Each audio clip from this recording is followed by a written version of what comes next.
안녕하세요, 여러분. 오늘 저희는 2025년 11월 7일 아주 따끈따끈한 시장 분석 자료들을 가지고 왔습니다. 네, 안녕하세요. 증권사 리포트부터 여러 경제 데이터까지 자료가 정말 많은데요. 네, 그렇죠. 오늘 저희 목표는 이 정보들 속에서 가장 중요한 핵심, 그 통찰력을 뽑아서 여러분이 시장의 큰 그림을 잡으시는데 도움을 드리는 겁니다. 네, 좋습니다.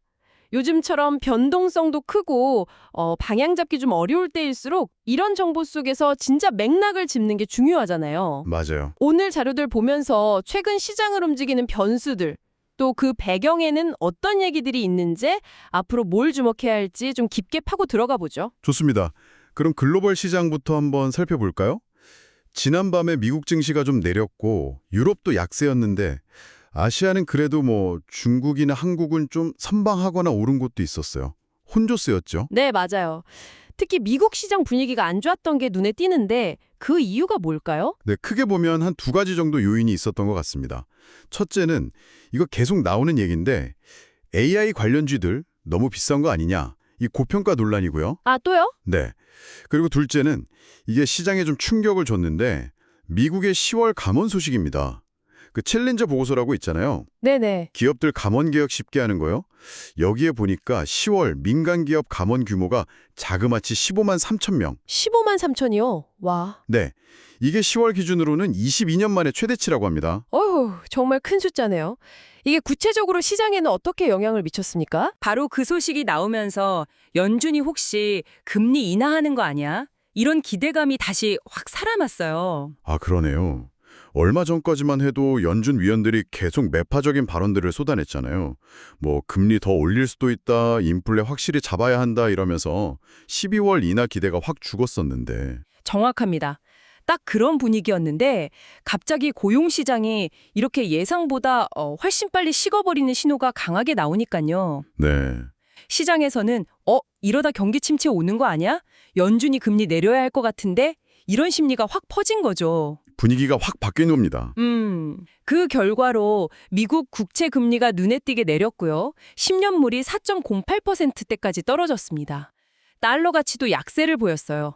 달러 인덱스가 99.7까지 하락했죠. 이게 그럼 경기 둔화 우려라는 나쁜 소식이면서 동시에 금리 인하 기대라는 좋은 소식이기도 하고 참 양면적이네요. 그렇죠. 딱 그렇게 해석해야 합니다. 경기 둔화 우려는 커지는데 금리 인하 가능성은 높아지고 이 두 가지 측면이 같이 있는 거죠. 그렇군요. 고용 쇼크와 함께 AI 거품 논란도 여전했다고 하셨는데 오픈 AI CFO 발언이나 그 빅쇼트 마이클 버리 공매도 소식 이런 것들이 계속 나왔군요. 네. 심지어 엔비디아 젠슨 황 CEO까지 약간 수요 증가세가 둔화될 수도 있다는 식의 이야기를 하면서 엔비디아 주가가 3.7% 빠지고 AMD는 무려 8.1%나 하락했습니다. 와, AMD는 정말 많이 빠졌네요. 네. 반면에 또 구글은 자체 AI 칩 아이언우드를 공개하면서 경쟁 구도에 또 변화를 예고했고요. 정말 복잡한 상황이죠. 네, 정말 혼란스럽습니다. 맞습니다. AI를 둘러싼 기대와 우려가 아주 팽팽하게 맞서는 그런 형국인데요. 근데 이런 거시적인 우려 속에서도 우리가 좀 주목해야 할 부분이 있습니다. 어떤 걸까요? 바로 AI 인프라 자체에 대한 투자는 여전히 강하다는 겁니다. 예를 들어서 셀레스티카라는 회사가 있어요. 아마 좀 생소하실 수도 있는데 네, 저도 처음 들어보는 것 같은데요. 데이터 센터에 들어가는 고대역폭 스위치 시장에서 점유율 1위인 회사입니다. 근데 구글, 아마존, 메타 같은 이런 하이퍼스케일러들이 AI 성능 높이려고 데이터 센터 투자를 계속 늘리고 있거든요. 그렇죠. 이 셀레스티카가 바로 이 하이퍼스케일러들이랑 파트너십이 아주 강해요. 그래서 이번 3분기 실적을 보니까 매출이 작년 같은 기간보다 무려 27.8%나 늘었습니다. 수익성도 아주 좋아졌고요. 와, 그러니까 엔비디아나 AMD 같은 큰 기업들 주가는 흔들리는데 그 밑에서 실제로 AI 인프라를 만드는 이런 기업들은 실적이 이렇게 좋다는 거네요. 이거 상당히 중요한 포인트 같은데요. 네, 그렇죠. AI라는 큰 흐름 안에서도 다 같이 움직이는 게 아니라는 거죠. 칩 설계하는 회사 다르고 만드는 회사 다르고 또 그걸로 데이터 센터 짓고 서비스하는 회사 다르고 이 가치 사슬 단계별로 상황이 다를 수 있다는 겁니다. 그래서 AI 관련주 전체를 그냥 하나로 묶어서 거품이다 아니다 이렇게 보기보다는 진짜 수혜가 어디로 가고 있는지 좀 더 자세히 봐야 한다는 거죠. 셀레스티카 주가도 연초 대비 엄청나게 올랐거든요. 알겠습니다. 글로벌 시장 상황이 참 복잡하네요. 이걸 염두에 두고 이제 국내 증시로 한번 가보죠. 코스피가 최근에 단기 고점 찍고 좀 조정받는 듯 하더니 어제 11월 7일은 그래도 4020선을 지켰어요. 4026.45로 마감했으니까 0.55% 소폭 올랐네요. 다는 거예요. 이걸 개인이 다 샀고요. 네, 지금 코스피는 딱 말씀하신 대로 숨고르기 국면입니다. 10월 말에 AI 기대감이다, 정상회담이다 이런 호재들이 단기간에 확 몰리면서 지수가 빨리 올랐었잖아요. 네, 그랬죠. 어떻게 보면 좀 과열 느낌도 있었고요. 그러다 11월 들어서는 뚜렷한 모멘텀이 좀 부족한 상태에서 차익 실현 매물이 나올 만한 타이밍이었죠. 여기에 아까 얘기했던 미국의 여러 불확실성 요인들, 연준 정책 불확실성, AI 밸류에이션 부담, 미국 정부 셧다운 장기화 문제, 이런 것들이 다 같이 작용한 겁니다. 외국인들이 이렇게 많이 팔고 나간 건 좀 불안하지 않나요? 물론 단기적으로는 수급에 부담이 될 수 있죠. 그런데 또 긍정적인 면도 봐야 하는데요. 이번 조정을 거치면서 코스피 밸류에이션 부담이 꽤 완화됐다는 점이에요. 아, 그래요? 네, 12개월 선행 PE 기준으로 보면요. 단기 고점 근처에서는 이게 12.8배까지 갔었는데 이번 조정으로 10.8배 수준까지 내려왔거든요. 10.8배면 어느 정도 수준인가요? 이게 지난 1년 평균 PE의 표준 편차 플러스 1배 수준이 한 10.4배 정도 되는데 그걸 약간 넘는 정도예요. 그러니까 막 비싸다고 말하기는 어려운 적정 수준에 가까워졌다고 볼 수 있는 거죠. 과열은 좀 식었다 이렇게 볼 수 있습니다. 그렇군요. 밸류에이션 부담이 줄었다는 건 다행이네요. 어제 국내 시장 보면 업종별로는 그래도 움직임이 활발했던 곳들이 있었어요. 먼저 반도체 쪽. 전날 미국에서 관련주들이 오르면서 우리 시장도 좀 기대감이 있었는데 삼성전자는 1.4% 내리고 하이닉스는 2.4% 오르고 좀 엇갈렸어요. 맞습니다. 대형주는 좀 변동성이 컸죠. 디램 현물가 오르는 건 분명 좋은 소식인데 아까 말씀드린 미국발 AI 칩 관련 노이즈라던가 외국인 매도세 이런 게 영향을 준 것 같아요. 근데 재밌는 건요. 오히려 코세스나 TSE 같은 반도체 장비, 소재 관련 중소형주들은 아주 강했어요. 코세스는 12.4%, TSE는 11.0% 올랐거든요. 아, 그러네요. 이건 아까 글로벌 시장 셀레스티카 얘기랑 좀 비슷한 맥락인가요? 네, 그렇게 볼 수도 있을 것 같습니다. AI 투자는 계속 될 거고, 그럼 관련 장비나 소재 수요는 꾸준할 거다. 이런 기대감이 반영된 걸 수 있죠. AI 테마 안에서도 이렇게 다른 흐름이 보이는군요. 또 눈에 띄었던 건 금융주였어요. 은행, 보험, 증권 다 좋던데요? 네, 금융주는 전반적으로 분위기가 아주 좋았습니다. 이유가 몇 가지 있는데요. 우선 정부가 배당소득 분리과세 추진한다. 이런 세법 개정안 기대감이 있고요. 네. 또 실제로 금융지주사들이 자사주 매입해서 소각하거나 배당 늘리거나 이런 주주환원 정책을 강화하려는 움직임을 보이고 있어요. 이런 것들이 투자 심리를 좋게 만든 거죠. DB손해보험 8.3%, 하나금융지주 7.0% 이렇게 많이 올랐습니다. 오, 많이 올랐네요. 네, 다만 다 좋았던 건 아니고요. 미래에셋증권은 3분기 실적이 좀 안 좋게 나오면서 4.4% 하락하기도 했습니다. 자동차랑 타이어 쪽도 좀 움직였죠? 트럼프 관련 이슈 때문인가요? 네, 맞습니다. 트럼프 전 대통령이 재집권하면 또 관세 때리는 거 아니냐 이런 우려가 좀 부각되면서 관련주들이 움직였는데요. 특히 넥센 타이어가 8.9%나 올랐어요. 네, 많이 올랐더라고요. 이게 단순히 트럼프 이슈 때문만은 아니고요. 넥센 타이어가 미국 관세 부담에도 불구하고 유럽 같은 데서 장사를 잘해서 3분기 실적이 아주 좋게 나왔거든요. 이 실적 호조가 주가 상승에 더 큰 힘이 된 것 같습니다. 아, 실적이 좋았군요. 마지막으로 중국 관련 소비주들, 이쪽도 괜찮았죠? 네, 중국 정부가 외국인들 무비자 입국 정책을 2026년까지 연장한다. 이 소식이 나오면서 관련 소비주들이 다 같이 올랐습니다. 신세계 6.6%, 현대백화점 6.4% 올랐고요. 롯데 관광개발은 역대 최대 실적 발표하면서 6.0% 상승했죠. 중국 관광객 다시 늘어날 거란 기대감이 반영된 겁니다. 네, 정리해보면 시장 전차는 숨고르기인데 외국인 매도 부담은 있고 그래도 밸류에이션 부담은 좀 줄었고 업종별로는 반도체 장비 소재, 금융, 자동차, 중국 소비주 같이 개별 모멘텀 있는 쪽은 괜찮았다. 이렇게 요약되네요. 네, 맞습니다. 그럼 이런 상황에서 투자자들은 어떻게 해야 할까요? 리포트들은 어떤 조언을 하고 있나요? 마침 대신증권 리포트가 현재 상황에 맞는 전략을 제시하고 있는데요. 핵심은 이거예요. 변동성을 활용한 분할 매수. 분할 매수요? 네, 시장이 오르락내리락할 때 너무 서두르지 말고 좋은 종목을 좀 나눠서 사 모으는 전략이 괜찮다는 거죠. 특히 주목할 업종으로는 이익이 꾸준히 늘 걸로 기대되는 반도체, 그리고 요즘 수주 소식 많은 조선방산, 기계, 또 아까 말씀드린 주주환원 기대감 있는 은행, 이런 업종들을 꼽았어요. 네.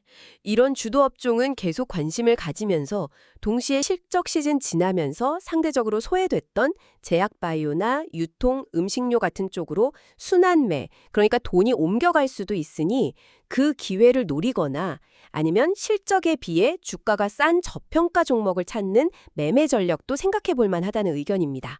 그러니까 주도 보면서 소외주 순환매나 저평가주 발굴 기회도 보라는 거군요. 네, 그렇죠.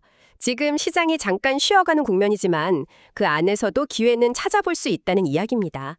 알겠습니다. 변동성을 기회로 삼고 분할 매수, 그리고 주도 업종과 소외 업종 순환매 가능성 기억해 둬야겠네요. 자, 그럼 앞으로 시장 방향에 영향을 줄 만한 중요한 일정이나 데이터 어떤 게 있을까요? 역시 다음 주 미국 물가 지표가 제일 중요하겠죠? 그렇습니다. 다음 주 시장의 관심은 단연코 미국의 10월 물가 지표입니다.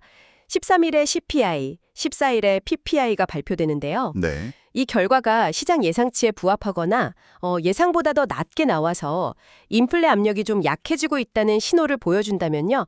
아까 얘기했던 연준의 12월 금리 인하 가능성, 이게 다시 한번 크게 부각될 수 있습니다. 아, 그럼 시장 분위기가 다시 좋아질 수 있겠네요. 네, 그렇게 되면 지금 금융시장이나 실물경제 둘러싼 여러 걱정거리들을 상당히 좀 완화시켜줄 수 있는 그런 중요한 변곡점이 될 수 있죠. 반대로 물가가 예상보다 높게 나오면 또 충격받겠네요. 그렇죠. 그러면 역시 아직 안심하긴 이르구나. 연준이 매파적 기조를 유지하겠구나. 이런 인식이 퍼지면서 금리 인하 기대는 다시 쑥 들어가고 시장은 하방 압력을 받을 가능성이 큽니다. 그래서 다음 주 물가 지표에 정말 모든 시장 참여자들이 촉각을 곤두세우고 있을 겁니다. 미국 물가 말고 또 주목해야 할 지표나 이벤트가 있을까요? 같은 14일에 중국에서 10월 주요 경제 지표들이 나옵니다. 산업 생산, 소매 판매, 고정자산 투자, 이것도 중요하게 봐야 하는데요. 네, 중국 경제도 중요하죠. 이걸 보면 중국 경제 회복 속도가 어떤지, 그리고 계속 우려되는 디플레이션 압력이 여전한지 이런 걸 좀 가늠해 볼 수 있거든요. 지금 시장 기대치는 별로 높지 않은데 만약에 예상외로 괜찮게 나온다면 중국 경제 회복 기대감이 좀 커지면서 우리 증시에도 긍정적일 수 있습니다. 그 외에도 15일에 미국 10월 소매 판매 지표 나오고요. 주중에 연준 위원들 발언도 여러 번 예정되어 있어서 이런 것들도 계속 체크해야 합니다. 그 외에 구조적인 문제들도 있잖아요. 미국 정부 셧다운이 역대 최장기를 넘어서면서 계속되고 있는 거라든지 미중 관계 변화 같은 것들도요. 아까 트럼프 전 대통령 관세유예 연장 얘기도 잠깐 하셨죠? 네, 맞습니다. 트럼프 전 대통령이 특정 중국산 제품에 대한 관세 부과 유예 조치를 1년 더 연장하는 행정명령에 서명했는데요. 이게 반도체 같은 첨단 기술 규제를 푸는 건 아니지만 그래도 일부 소비재 같은 품목에 대해서는 미중 간의 어떤 극단적인 대립이 좀 완화될 수도 있다는 신호로 볼 여지는 있습니다. 제한적이지만 수출허가 기대감도 좀 생길 수 있고요. 네. 이렇게 미중 관계는 앞으로도 계속 시장의 주요 변수가 될 거니까요. 관련 뉴스들을 계속 따라가야 합니다. 그리고 11월 11일 중국 관군제 결과도 우리 관련 기업들 실적이나 주가에 영향을 줄 수 있으니 참고하시면 좋겠습니다. 네, 정말 챙겨볼 게 많네요. 마지막으로 원자재랑 외환시장 동향도 간단히 짚어주시죠. 국제유가 WTI 기준으로 배럴당 60달러 밑으로 꽤 떨어졌어요. 59달러대던데. 이건 물가에는 좋은 소식이죠? 네, 물가 압력 낮추는 데는 분명히 긍정적입니다. 유가가 이렇게 내린 배경을 보면 미국 원유 재고가 생각보다 많이 늘었고 또 러시아나 브라질 같은 비오펙 플러스 국가들 생산량이 늘면서 공급 과잉 우려가 커졌어요. 공미 늘었군요. 네, 여기에 사우디가 아시아 수출 가격을 내린 것도 영향을 줬고요. 동시에 글로벌 경기도나 우려가 수요 감소 전망으로 이어지면서 유가를 끌어내린 측면도 있습니다. 여러 요인이 같이 작용한 거죠.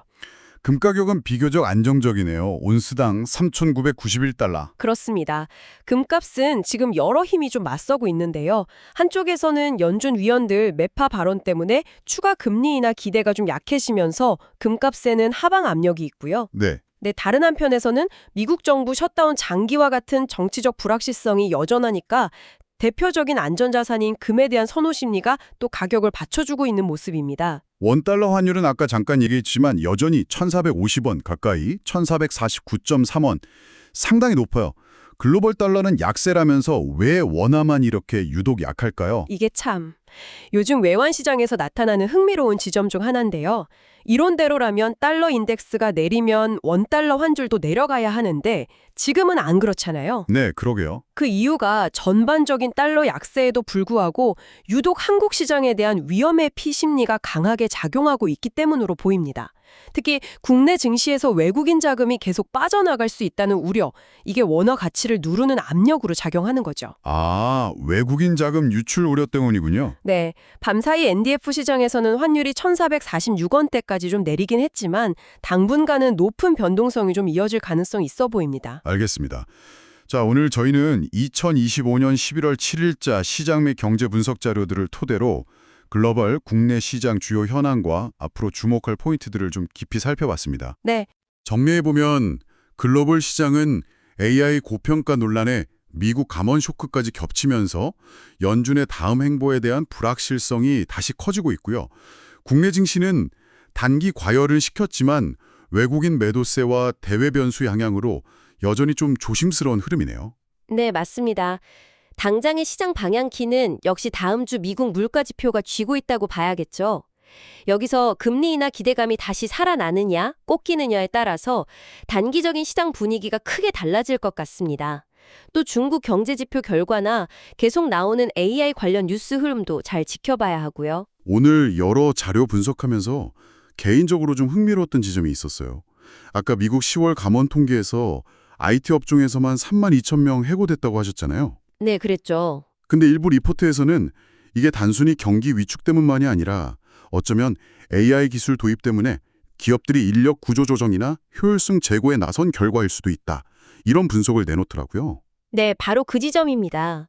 이게 어쩌면 오늘 우리가 같이 생각해 볼 만한 중요한 화두인 것 같아요. 아, AI가 한편으로는 셀레스티카 같은 인프라 기업의 폭발적인 성장을 이끌면서 새로운 기회를 만들고 있지만 동시에 다른 한편에서는 이렇게 광범위한 일자리 감소 혹은 일자리 대체라는 좀 현실적인 그림자를 들이우기 시작했다는 신호일 수 있다는 거죠. 그러니까 지금 시장을 뜨겁게 달구는 AI 열풍에 그 화려한 면 뒤에 가려져 있던 어쩌면 시장이 아직 그 위험성을 충분히 반영하지 못한 AI 리스크의 또 다른 모습이 현실화되기 시작한 걸 수도 있다. 이런 말씀이시군요.